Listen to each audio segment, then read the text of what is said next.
He went down in the doorway of his own great hall, the strongest wolf alive, folding at the knees like something cut loose from its strings, and the only person in that room of 100 who moved toward him instead of away was me. I should not have. I had every reason in the world to keep walking. He had stood on that same dais 3 weeks before and given another woman the place his wolf had been screaming was mine, and I had smiled and thanked him, and meant it. But his wolf was already hauling him across the stone toward my feet, and the man was fighting it with the last of his strength, and somewhere close behind me, a voice I had trusted my whole life said, very softly, so only I could hear, "Let him fall." I knelt anyway. I put my hand flat against the cold line of his jaw. And I understood, far too late, exactly what I had been standing in the middle of. It started 3 weeks before any of that, on the morning of the choosing, with a man I had not yet learned to read, and a wolf I had not yet learned to fear.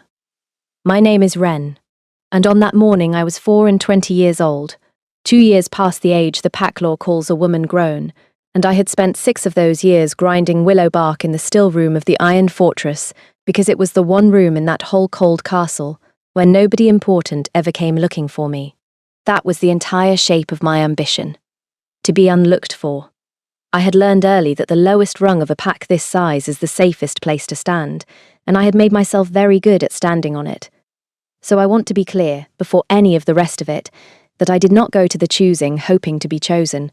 I went because every soul in the fortress was required to go, down to the still room girl who smelled of camphor and crushed root, and because Asta of the Greywater Pack had been brought across 2 territories in a fur-lined carriage to be presented, and the whole court wanted to watch the king finally do the thing kings are supposed to do. His name was Sauron, King Sauron of the Iron Territories. The wolf no challenger had survived in 11 years, and I had been close enough to him exactly twice in 6 years. Both times to hand a tray to someone who handed it to someone who handed it to him. The third time was the morning of the choosing, and it ruined my whole quiet life. I was at the back of the great hall where the low-ranked stand, near the cold end where the hearth warmth never reaches, and the herald had just spoken Asta's name, and her bloodline and the 3 generations of Greywater alphas behind her. She was beautiful in the way a drawn blade is beautiful, bright, deliberate, entirely aware of the room. She inclined her head to the dais. It was, by every law and custom I knew, finished before it began. And then the king's wolf turned its head and looked at me. Not at her. Through the whole length of that hall, over 100 ranked and titled wolves, to the cold end where the camphor girl stood, and it fixed on me with a stillness that made the back of my neck go cold. I told myself I had imagined it. People do not survive at the bottom of a pack by believing the king is looking at them. I looked at the floor. When I looked up, he had wrenched his attention back to Asta, and his jaw was set like a man holding a door shut against weather. That was the first time I saw the king of the Iron Territories fight his own body and lose by inches. I did not yet know that was the only fight he had been having for months. I should have left it there. I almost could have. Then his wolf did it again 3 days later, and there was no imagining it the second time, because the second time it brought me a stone. I found it on the still room sill at dawn, a single river stone, white and round and cold, set dead center where I could not miss it, on a sill that latched from the inside on a door 3 corridors deep into a wing the king had no reason to walk. I did what any sensible person does with an inexplicable gift from above their station. I put it on the shelf, told no one, and decided it was a child's prank. The next dawn there was another. By the 4th I had 4 white stones in a row on my shelf and a problem I could not name. And I had started lying awake listening for the sound of something large and quiet in the corridor that did not belong there. The 5th one he brought in daylight. I was carrying a basin across the lower yard, and the great wolf came around the corner of the smithy, at a dead, unhurried walk, the size of a pony and the colour of wet iron, and the yard emptied around it like water around a stone. Warriors who could break a man's arm pressed their backs to the wall, and the king's wolf crossed the whole yard to me, sat down in front of me as a dog sits at a hearth, and dropped a white river stone into my basin, with a small, definite splash. Then it looked up at me, ears forward, plainly waiting to be told it had done well. I have replayed what I did next many times. I did not scream or run or bow. I looked down at this engine of death sitting in the mud being pleased with itself, and I heard myself say, before my sense could stop me, You are going to get us both killed." The wolf's tongue lolled out. It was, unmistakably, delighted. That was when the king came around the smithy at a run, in his own skin, bareheaded, with the particular expression of a man who has been chasing his own wolf across a fortress and knows exactly how it looks. He stopped 10 feet off. The whole yard was watching their king stand in the mud, breathing hard, while his wolf sat at the feet of the still room girl and refused, visibly refused, to come when called. "Apologies," he said. The word came out of him like it cost coin. "He has been. He is not himself." "He seems very much himself," I said. "He seems to know exactly what he wants." I should not have said it. I watched it land on him. For one moment, the king of the Iron Territories looked at me the way a man looks at the one window in a locked room, and then he shut it, hard, and whistled the wolf to heel, and the wolf went to him slow as a sulking child, and they were gone. I stood in the yard with a white stone in my wash basin and understood that my quiet life was over, and I had not agreed to a single part of it. If you are wondering at this point why I did not simply enjoy it, why a low-born woman would not be glad the king's own wolf had chosen her, then you have never lived at the bottom of anything. Being chosen by power when you have none is not a gift. It is a target painted on your back by a hand you cannot reach. I knew that the way I knew my own name. I had 3 weeks left to find out exactly how right I was. The choosing proper was set for the next full moon, and the fortress filled with Greywater banners, and Greywater warriors, and the particular tension of 2 packs deciding whether they were about to be one. Asta of Greywater walked the corridors like she already owned the stone. And the king's wolf kept coming to my door. It stopped being charming around the 7th stone, which it laid not on my sill but in the middle of the great hall, at supper, in front of the assembled court and the Greywater delegation, by trotting the length of the high table and depositing it beside my serving tray where I stood pouring at the low end. 100 faces turned. Asta's father went the colour of a storm cloud, and King Soren, at the head of his own table, put his face in one hand for the space of a breath, the single most human thing I had ever seen him do, before he mastered it and lifted his head and pretended, with a straight face, that nothing had occurred. Nobody pretended with him. That is the thing about a court. It sees everything and forgives nothing. By the next morning, the whole fortress knew the king's wolf had laid claim to a still-room girl in front of the men come to marry him to a lord's daughter, and the whispering followed me down every corridor like a draught I could not get warm out of. That was when Edric came to see me. Edric was the king's second, his sworn shield since before Soren was king, the man who stood at his right hand in every hall and rode at his flank in every war. I had known him by sight my whole life, and he had never once known me by mine. He came to the still room alone, which men of his rank do not do, and he was gentle, which frightened me more than if he had not been. "You're a sensible woman," he said, turning one of my white stones over in his fingers. "I've asked. Everyone says so. The healer's apprentice with the level head." He set the stone down. "So you'll understand me. The king is about to bind 2 packs and end a border feud that has cost us 400 wolves in 20 years. His wolf is unsettled. It happens to alphas under strain. It will pass, but it cannot be seen to claim a kitchen girl on the eve of his choosing, or men will say the king cannot govern his own beast, and men who say that begin to wonder what else he cannot govern." He smiled at me, kind as a knife. "Do you follow?" "I follow," I said. "Good." He laid a small purse on the table, heavy, soft. "There's a healer's post at Greywater. Good work, good pay, 2 territories from here. The carriage leaves at first light. Take the work, Wren. Be glad of it. Don't make me ask you twice, and don't make him choose." He left. I sat a long time with the purse I had not touched and understood 3 things at once: that I was being moved off a board like a piece, that the man moving me believed it was a kindness, and that I was, all the same, going to take the post. Because he was right about one thing. I was sensible, and the sensible thing, when power notices you, is to be gone before it decides what to do with you.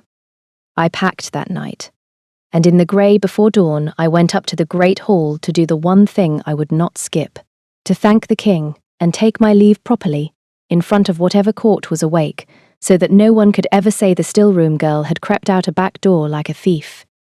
I walked into the great hall at first light and found the king already on his dais. and Asta beside him, and the herald mid-sentence.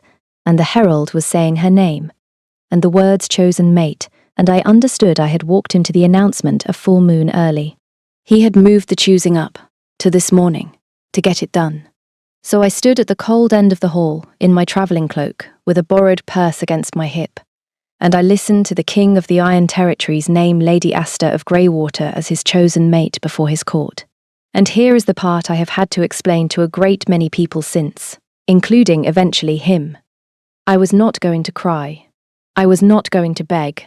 I was not going to give that room the story it was leaning forward to watch. The kitchen girl breaking when the king chose a lord's daughter over a wolf's whim. I had spent 6 years being unlooked for, and I was not going to become a spectacle on my way out the door. So when the herald finished, and the silence stretched, and 100 faces slid sideways to find me at the cold end and see what I would do, I stepped forward into the space they had cleared, and I looked up at the king on his dais, and I smiled. "Congratulations, your grace," I said, and I meant every word of it. "May the bond be long and the border quiet. Greywater's lucky in you both." And I bowed, properly, fully, the way the lowest bows to the highest, without a tremor in it. And I turned, and I walked out of his great hall with my head up and my eyes dry, and I was 3 steps from the doors and almost free. That was apparently the wrong move. Behind me, the king's wolf lost its mind. I did not see it begin.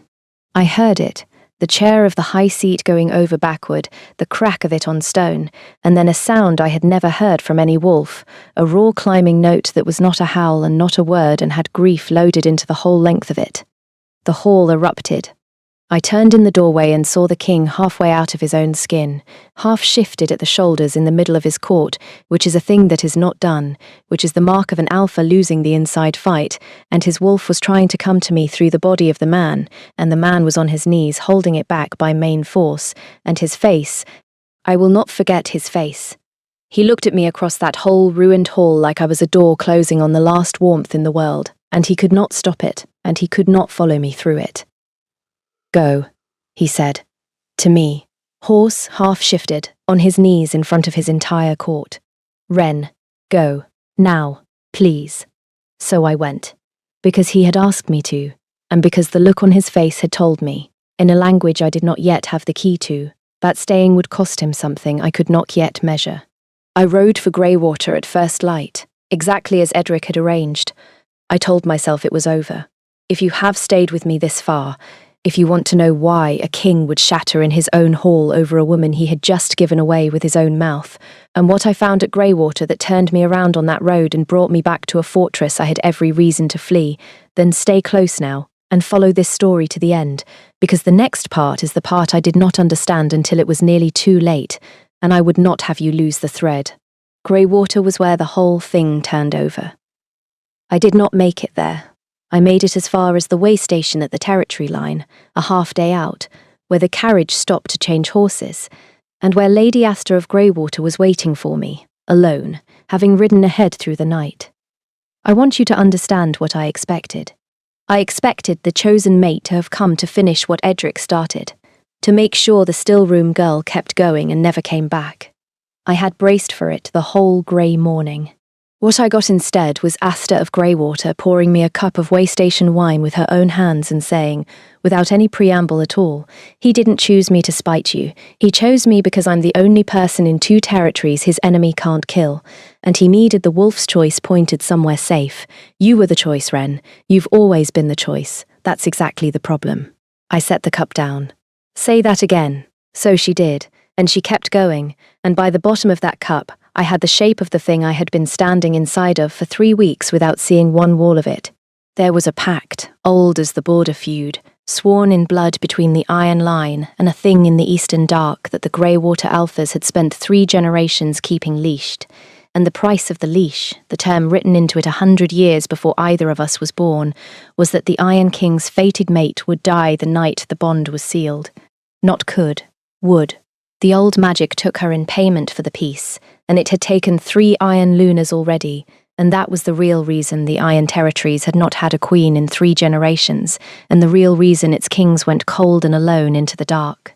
Soren had known his wolf had chosen the night it first looked down a great hall and found a girl at the cold end who smelled of camphor. And he had done the only thing a man can do who loves something he has been told he will kill by loving it. He had named a decoy. He had put the word chosen mate on the one woman in 2 territories powerful enough to wear the target and walk it off. Asta, who had agreed to it, who was no one's victim, who had a bargain of her own with the Eastern Dark, and reasons I am not done being grateful for. He had pointed the curse at her and away from me. And then he had spent 3 weeks trying to get me physically out of his territory and his wolf's reach, before the wolf's blatant, hopeless, hammering devotion told the whole world where the king's real mate stood pouring wine at the low end of the table. "He's been refusing the bond to keep you alive," Asta said. "Do you know what that does to an alpha? Refusing a fated bond he's already accepted in his blood." She did not wait for me to answer. "It kills him, slowly, and then not slowly. He's been dying in front of his court for a month and calling it strain. Edric thinks he's protecting his king by getting rid of you. Edric is going to finish what the curse started, and he's going to do it tomorrow, because once you're gone, the king has nothing left to refuse the bond for. And a king with nothing left is a king who challenges the dark itself and loses." Somewhere on the road behind me, I had left a man on his knees in his own hall telling me to go because staying would cost him. I had thought he meant his pride. I stood up from the waystation table. Something in me that had spent 6 years learning to be unlooked for, to be sensible, to take the purse and the post in the quiet life, went quiet in a different way, went still and cold and certain, the way the air goes before lightning. "No," I said. It was the first time in my life I had said that word to power and meant to make it hold. "I'm going back." Asta looked at me for a long moment. Then she stood, and she handed me the reins of her own horse, which was fresh and faster than anything in that carriage yard. "I was hoping," she said, "you'd be sensible enough to be stupid about him. Ride." I rode back through the whole of that day and into the dark, and I did the arithmetic the entire way. Because the one thing I had that none of them did was 6 years of knowing exactly what the king's slow dying actually was. I had been treating it. That was the thing nobody knew. For 2 months, a sealed flask had come down to the still room every 3rd night by a page who would not say from whom, with a list of symptoms in a hand I now knew. And I had been mixing what eased them and sending it back up. Heart quiet, blood warmth, the things you give a body that is failing from the inside for reasons no herb can reach. I had been keeping the king of the Iron Territories alive for 2 months, and I had thought I was treating an old warrior with a bad chest. He had been writing to me for 2 months in the only language he would let himself use, and I had answered every letter without knowing it was one. I reached the fortress at the grey edge of the next dawn on a foundered horse, and I went in through the still-room door that does not latch, and I climbed 3 corridors deep with my heart going like a hammer, and I came into the great hall to find it already full, because Edric had called the court to witness the king formally seal the Greywater bond at first light, the thing that would either save the territory or kill Asta, and either way put me forever out of reach. And the king was on the dais, grey as ash, upright by will alone, and the moment I came through the doors at the cold end of the hall, his head came up like he had heard his own name. His wolf knew me across the whole length of that room. It always had. What happened next happened fast, and I have had to assemble it since from my own memory and 100 others, because in the moment I saw only pieces. The king came down off the dais, not toward Asta, toward me, the length of the hall, past every ranked and titled wolf, and 3 strides into it his body gave out. The month of refusing caught him all at once, and he went down in the doorway of his own great hall, folding at the knees, and his wolf came up through him to drag what the man could no longer carry the last few feet across the stone to my feet.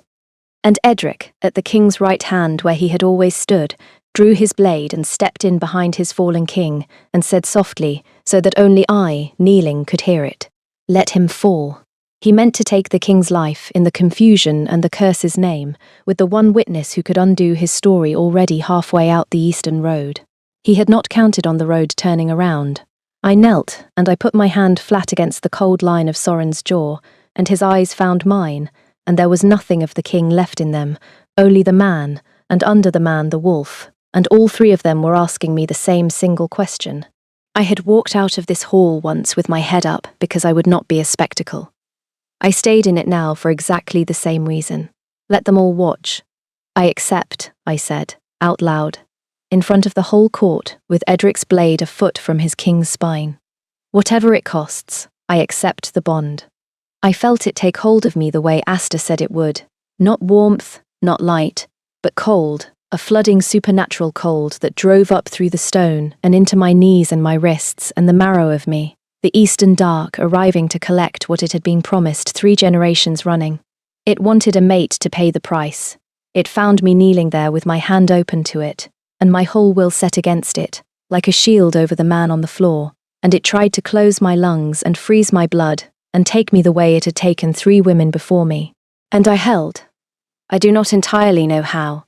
I gripped the king's hand so hard the white river stone he had carried all this way, the one he had not laid on my sill, the one he had kept, bit into both our palms until it drew blood, mine and his mixed, and I think it was that, in the end, the blood and the stone and the choosing of it out loud, that the old magic had not bargained for. It had been promised a mate taken in payment. It had never once been offered a mate who walked back 2 territories and knelt down and paid willingly and would not break. A curse is a debt. It turns out a debt, fully and freely paid, is also a debt discharged. The cold went out of me all at once, like a door slamming somewhere far down in the dark, and the king drew a breath under my hand that was the first full breath I had heard him take in 2 months. Edric's blade was still up. I did not look at the curse cold leaving my hands. I looked up at the man I had known my whole life, the king's sworn shield, standing over his recovering king with steel drawn and his careful kindness finally gone off his face, and I said the only thing worth saying, quiet, into a hall gone so silent I did not need to raise my voice. "He's not going to fall, Edric," I said. "You should have made me take the carriage." He ran. He did not get far. A hall full of warriors who have just watched their king dragged back from the dark by a stillroom girl is not a hall a traitor walks out of. And what happened to him after is a matter of pack law and not my story to tell, except to say that he was stripped of his name and his rank and put out the eastern gate alone, which in the Iron Territories is its own kind of sentence.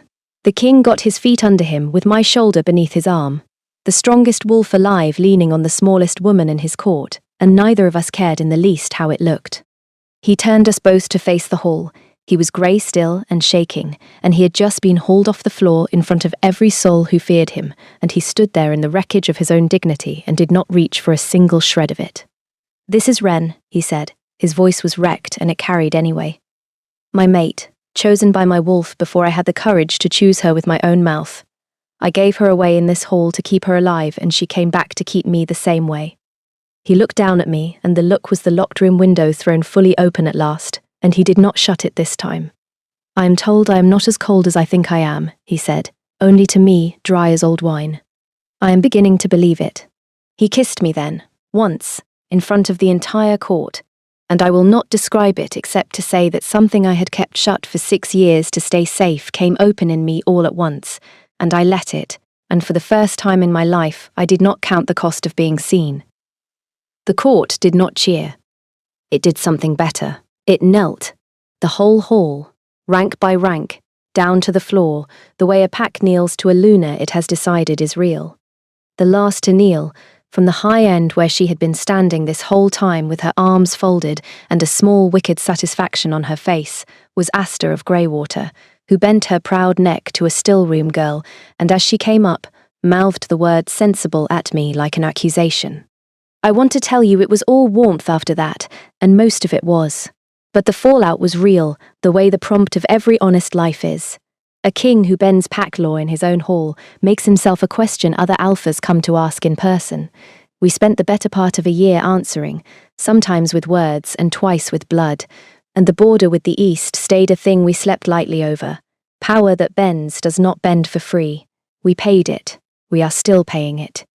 I have stopped minding. 3 months on, I want you to see one particular morning, because it is the one I would keep if I could keep only one. I was in the still room. I never did give it up.